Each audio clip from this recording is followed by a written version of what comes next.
All right, we are live. Happy Sunday Live, Gordana. So excited to be back for another beautiful conversation. Yes, happy Sunday, Lucas, and happy Sunday, everyone that are listening in on this Yes. Sunday Live. Today we're going to talk about choosing yourself, the power of choosing yourself, the power of seeing clearly instead of, allowing the ego to tell you what the world is. When Right. we say choosing yourself, this means to allow your true presence to be present when you're looking at the world. And how do we do that? Because when we do that, then fear becomes an opportunity to explore who we are instead of something that scares us to death and puts us in a corner in shadows. So let's unpack this today and see where it goes. Looking at emotional clarity is what we're going to do. So let's unpack this. I love it. And it cannot be a better time for people to do this. When we look at the world, we look at how chaotic the news, not necessarily in reality. We go outside the door, it probably feels the same as it was the day before and the day before that. But when we look at the news, it projects a reality that is chaos and is scary. And there's wars and there's natural disasters and there's things uncontrollable that we are told are going to impact us and make a more dismal future. And I think it's happening intentionally so that we disconnect from giving all this external power our own authority and our own power and putting our hope in systems. I say this so often. We cannot look to the system who creates the problem to also give us the solution. So I think why this separation or disconnect is happening and this frequency of chaos is being projected is so finally, once and for all, we can detach from that projection and go within and not go within like, okay, I'm going within. What does that mean? But to really know ourselves. Why in the first place would we give our power? Would we give our authority? Would we give our obedience into a system that is not of our own choosing? That is not giving us anything back. That does not add to my peace. That does not add to my serenity, my abilities, my knowledge, all these things that are true core virtues for the individual cannot be given from the system outside of ourselves. It can only be found within. Yeah, when you're talking about systems, I think people might understand this as society, but it can even be in everyday life. Like a system could be your family system and the way you interact with your family. And sometimes it's really hard to understand what's going on unless you become radically honest with your own feelings and allowing the feelings to be there as messengers, not as something that you need to struggle with. Right. We never give ourselves the time to look at those feelings, to see them truly, to allow ourselves to go through the feelings because we habitually react to them in a way.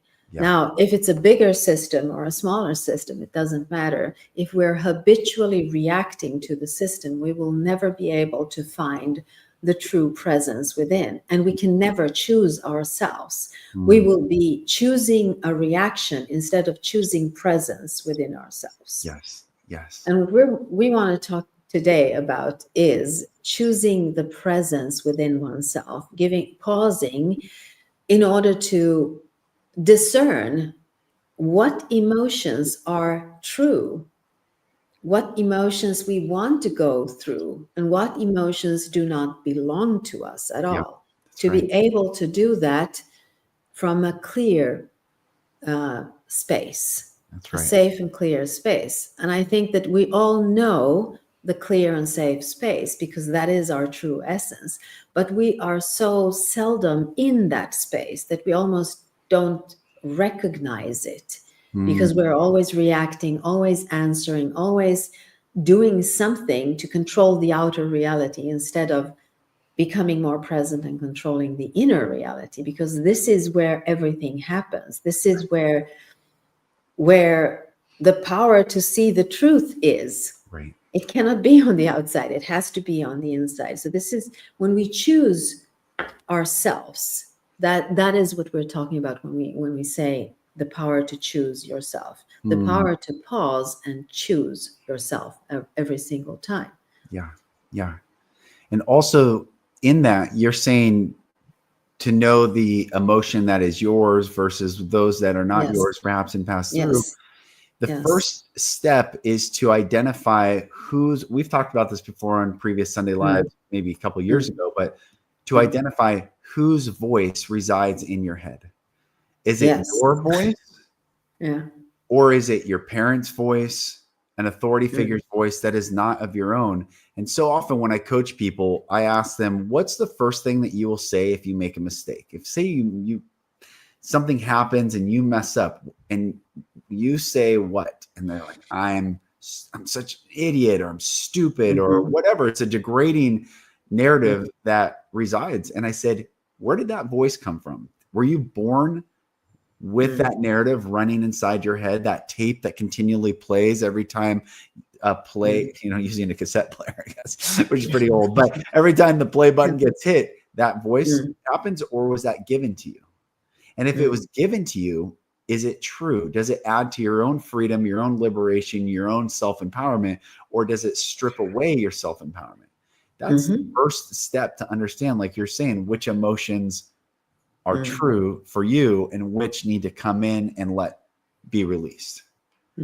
Well, here's the thing. You are born as the stillness and the presence here. So anything that contradicts this is not yours. Like, your soul does not scream. Your true essence will never scream or be harsh. If it is a screaming, harsh voice, it's the bad side of, not the bad side, the controlling side of your ego trying to save you from danger which ego perceives. Now, is the danger there or not? You don't know if the danger is there or not. Right. And I'll give you an example of this. I was doing a talk a couple of years ago, and the room was filled with people. A couple of hundred people were in the room, and everybody was smiling, kind, and all of this, but I focused on one person in the audience. It was a man. He was sitting with his arms like this, and he was looking at me with one eye. And I interpreted this from an old wound from the past. This is how my father would sit when he was listening to my explanations and then, just saying they're not valid. Right. And he was sitting the same way. So a trigger pulled a veil over my eyes. And instead of focusing on 99.9% of the people who were happy, who I perceived as happy, I focused everything on this single person. And I lost myself. I felt like I had to work very hard on stage, which I never do. I'm never lost for words, but I was lost for words.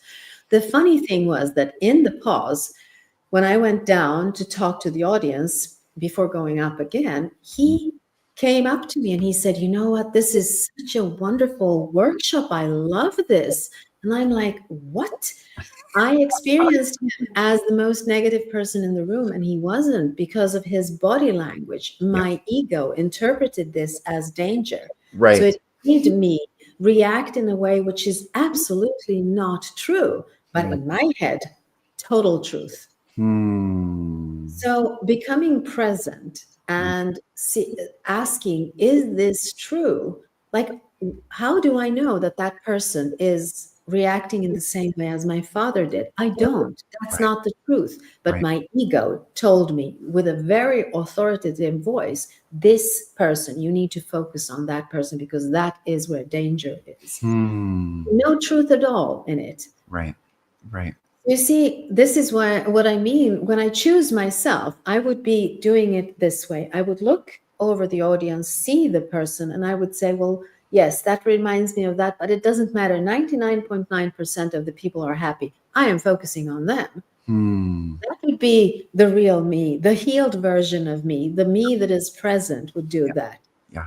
Now, I was not present because there was a trigger, and a dangerous one, because it reminded me of times when I was 6 years old and being scolded by my father. Emotional clarity means to be gentle with oneself and say, how much of my thoughts are true right now? Where does this feeling come from? And then tracing it back, having the courage to stay in that feeling, even if it feels like a scary thing to be in. Yeah. Stay in the feeling and trace it back to where it comes from. And then you can dissolve it just by being present and seeing it, understanding it, saying, oh, I see what's going on here. And Yes. forgiving yourself and letting it go. Yes. Yeah. That's So beautiful. that would be an example of what we're talking about, being present in oneself, because not everything that this voice tells you is true. Right. And for me, this is a rule. If it's harsh, if it's not kind, if it is shouting, if it is scaring you, it's not true. Yeah. It's a messenger. It's not it's not an enemy. It is a messenger, and you need to decode the message. Go back and look at it and say, why am I feeling this way, without outsourcing it? For me, it would be like, I'm feeling this way because he sits like this and he's looking at me, and I interpret this as danger. That's why I'm feeling this way. But that's Right. not the truth either, Right. because you see how you can misunderstand the situation if you're not present in yourself, if you're not choosing yourself. Choosing yourself means to choose presence and love in yourself. Yeah. Yeah. I think the thing that people are finding, I'm listening to all these podcasts and they're talking about how many people are needing anxiety medication or needing, I mean, and this is no judgment. It's just the reality that we are finding there is so much anxiety in the world, be it from looking at the world around them and this fear of the future, be it through news or this projection, or unhealed trauma. And we've talked about anxiety before in these lives of what that is. And it's this vibration that is keeping us from presence. And there's something that is deeply scary to the inner child that doesn't want to look at something. But with that, so many people are experiencing anxiety. And to come back into this place where we sleep without anything, we live without needing anything, we can come back to this place. I think what is happening with the separation from any outside power, like you're saying, your father, and coming back and finding that truth is, and this is what I read this morning, is ignorance is slavery.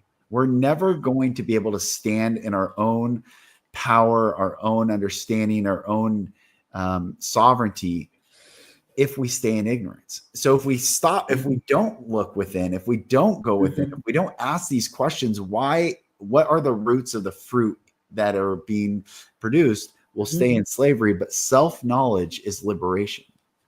To know oneself, to go in and ask ourselves, every thought, belief, idea that I hold as truth, where did it come from? Was it my first person experience, or was it passed down to me from generation to generation? And who was the source of whatever this is? I think when we can take stock of this, identify who we are apart from what's given to us, I think this is the first step to choosing ourselves, because we would never choose to hurt ourselves. If I said hurt yourself, no, I wouldn't. But yet we keep allowing the hurt. Exactly, because there is an unconsciousness in this. Yes. When you start choosing yourself, you become conscious.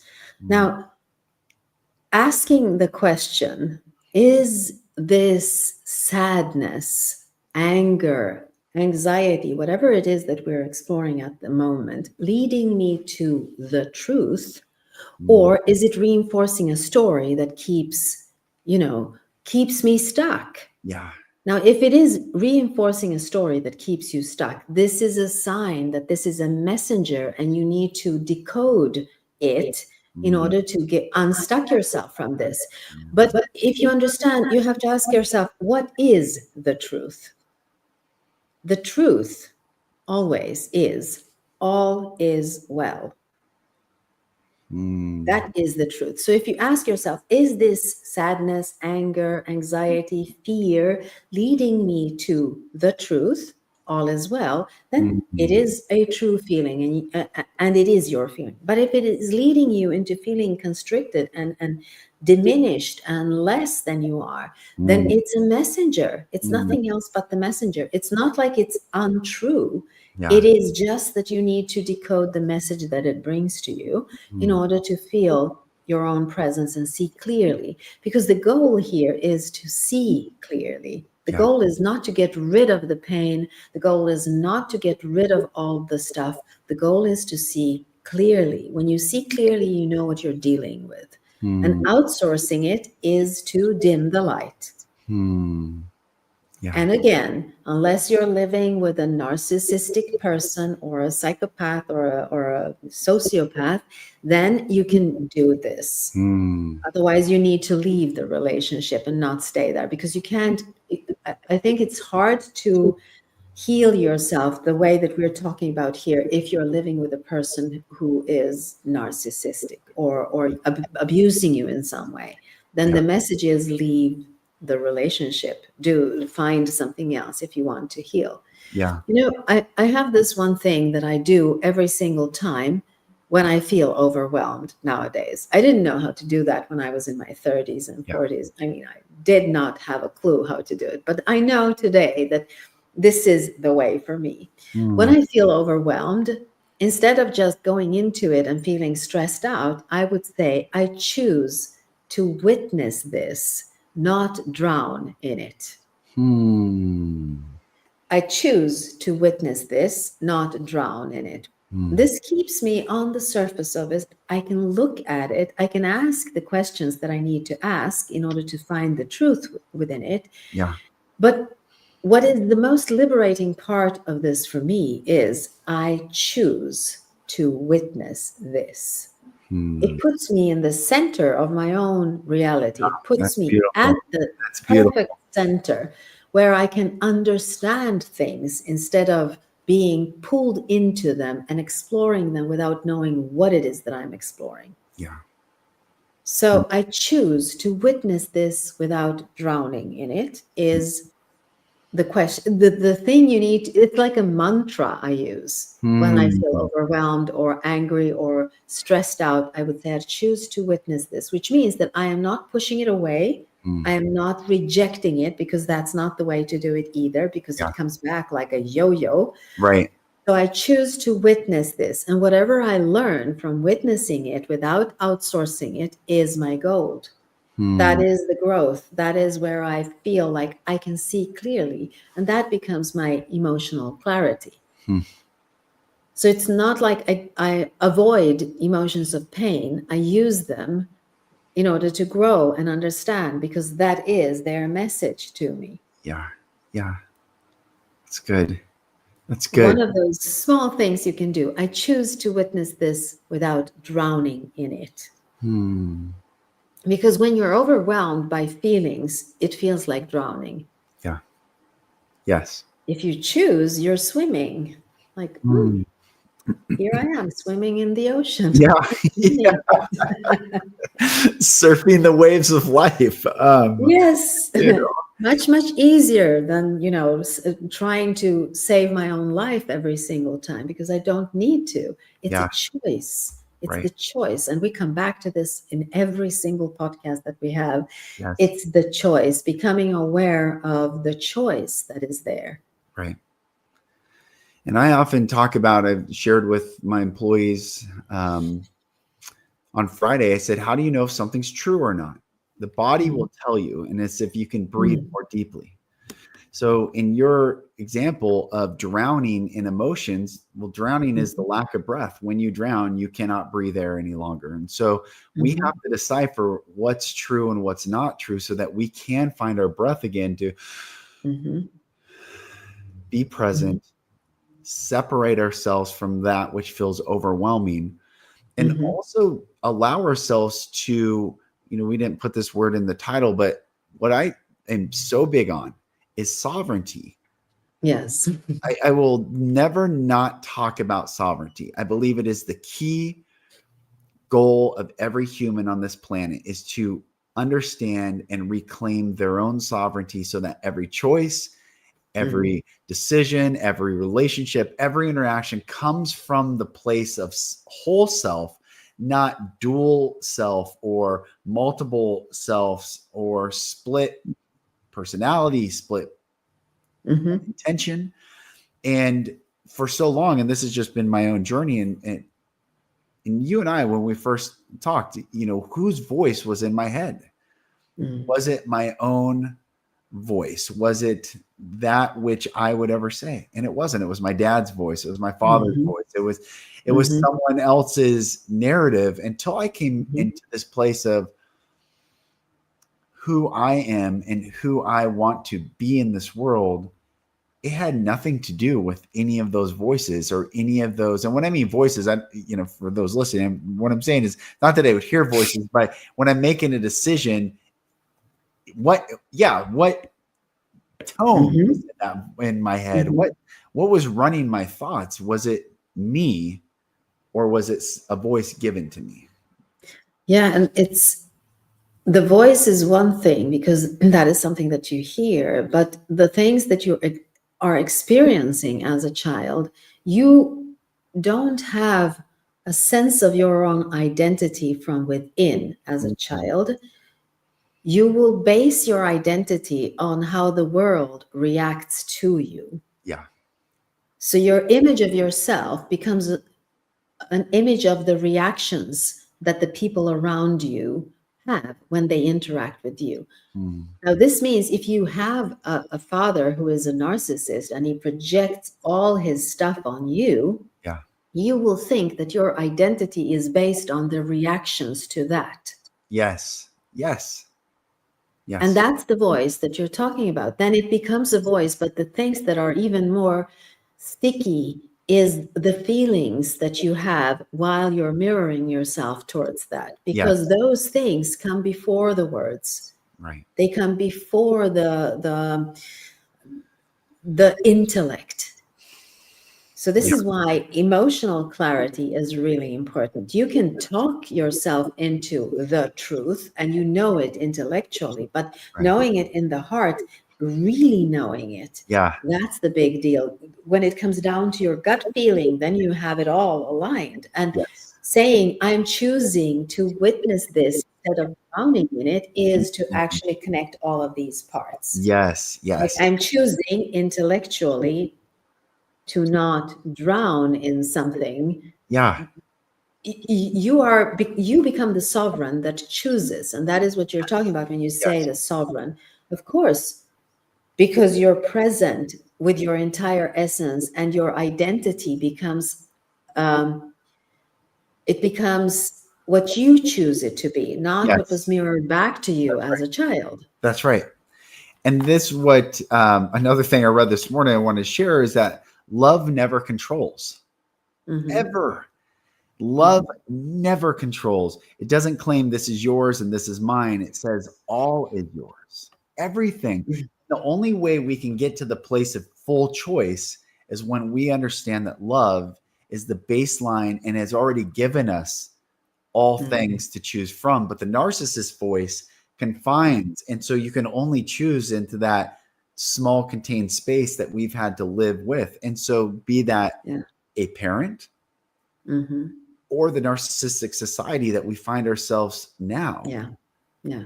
There's Yeah. no advertisements of, you don't see, corporations are not making money by selling us truth. They're making money by making us feel we are not good enough, or reinforcing the voice of not being good enough and saying, hey, give us your money, your time, your energy, your attention, and we will sell you something to Mm. satiate that already feeling that you wake up with every single day, as I am not good enough.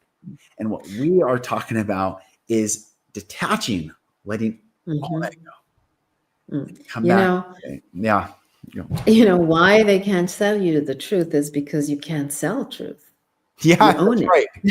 That's right. Truth never So you needs to be can't. marketed. No, That's right. no, you can't sell it. And there are there are actually two fears Hmm. that we are all exploring here. One fear is the fear of dying, and the other Yeah. fear is the fear of becoming bigger. Now, when you're a child, the fear Mm. of dying is really intense because you're not thinking that you're going to die, but it's existential. If your parents or the society or the culture that Mm. you're living in do not acknowledge you and your identity, then Yeah. it feels existential. It's like ostracizing you. And as a child, you can't make it on your own. So that's Right. existential, and it becomes the fear of dying in a Yeah. sense. And then when you grow up and you start to interact with the world on your terms, your ego holds the identity that is afraid of dying and being ostracized, but your soul wants to expand and become bigger. And that's the Yes. next fear. Yes. Becoming bigger is the next fear, because what if I become bigger and nobody likes me? You Yeah. come back to the same thing again. So it questions your identity. Mm. And when you're questioning your identity, ego is on Right. alert all the time because it wants to Right. keep the same identity. So maybe, when you feel the fear, but you do it anyway, and that's how you grow, is to come back to this sense that you are telling the ego, yes, I acknowledge this, there is fear here, but I am in charge. I'm the sovereign here. I Mm. know what I need to do. And the only way you can know what you need to do is if you allow yourself to be fully present in all the emotions that are there, track them back and say, okay, this is an echo from the past, Right. and I can release that. This is a true fear. Okay, I can deal with that. Once you start doing this, things become more clear and it's easier to navigate in life. Mm. Yeah. If you don't look for the emotional clarity, if you don't bring it back where it's supposed to be, then you're in constant scanning mode and constant fear of making a mistake into the future. Yes. Yes. So radical honesty when it comes to your fears without outsourcing them. And again, if you're not living with a narcissist, because then there are totally different rules that Yeah. you need to apply. If you are living in a normal, loving relationship and still feel that you have these anxieties and fears, this is where this work can be done. You can Mm. look at this from a perspective that is radically honest without outsourcing it. And I keep repeating this, but this is so important to understand, where does this come from? Why am I feeling this way? Yeah. Yeah. Without outsourcing it and then tracing it back to where it came from. As in our last Sunday Live, where I shared that I had this feeling of not being able to speak to my son Right. because I interpreted his way of speaking as threatful in some way. And it wasn't, it was my interpretation of it. Yeah. And going back, finding that and saying, okay, I get this. I become a 6-year-old when I feel threatened, Mm. regardless of who is talking to me. Yeah. It's interesting too, when we do this, the people that have been used to the previous version of us, or Mhm. most people who don't know themselves and aren't free and sovereign in their Mm. emotional actions in this world, when we do this, some people will say we're headstrong, or there will be a change, because the person who just went along to get along and was a people pleaser all of a sudden finds their boundaries and goes, actually, no. Mhm. I will, or I will not, but it's not just a default going down the current. And I think when we get feedback like that, it can be scary if people say, well, you're Yes. stubborn, or you're, Mhm. defiant, or you're headstrong. And then that again is another voice that Mhm. comes into our mind, Mhm. just like the parent, and could be a tape saying, Mhm. well, I don't want to be headstrong, I don't want to be defiant, I don't want to be stubborn. And then we still have to do the same thing, separate it and go, there's Mhm. nothing wrong with choosing self. Without choosing self, what choice have we even made in the first place? Yes, and here's the trick, because most people think that if you say no, then it has to be a harsh no. Mm, Because as a child, no one listened. When you said, no, I don't want that, you had to scream no yeah. for Yeah. them to hear you. So you think that the only way to say no to people is to get into defensive mode or attack. There is no other way. Right. But there is other ways to say no. I mean, my son taught me this when he was little. I would say something and he would say no, Mm, gently and kindly say no. And I listened. Okay, he doesn't want that. yeah. It's the same thing with us. I can say a loving no, which will be a yes to me, Yeah. without disconnecting from the other person. And Right. even if they feel discomfort, they can ask me, they can say, why? Don't you love me? Don't you want this? Blah, blah. And Right. I can explain. I can say, yes, I do love you, but I want something else. Yeah. And then we can have a conversation about it.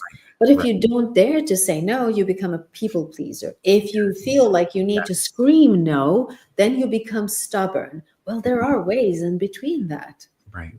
Right. A gentle, loving no, being grounded in that no and knowing why you say no, not just because you want to defy someone. Mm, No, because you want something else and you describe mm, what it is that you want and then stay on that course. yeah. After a while, people will start going along with that thing. Mm, You know, when you change your identity, you and I are connected. Everyone is connected to everyone. So when I change my view, my way of interacting with the world, everything else has to change on the outside. How right. many people like change? No one likes change. Yeah. Yeah.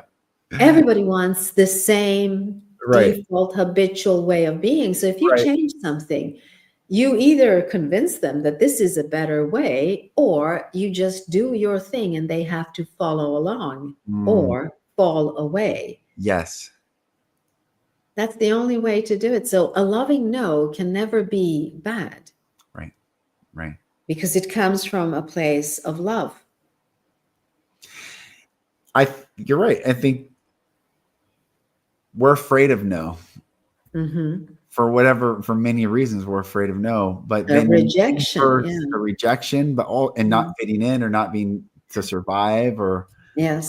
that's why no and on are the reverse words. What we don't say no to is left on. And so many things are Yes. left on programming, others' Hmm. voices, uh, Hmm. doing things that we just don't want to do or wouldn't choose for Hmm. ourselves. So we have to find Hmm. this no.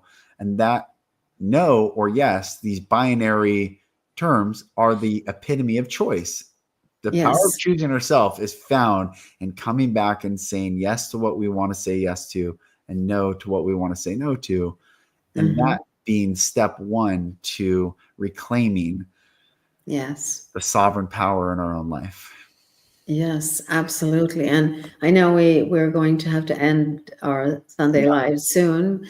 So before we go, I just want to come back to this little simple tool that we talked about.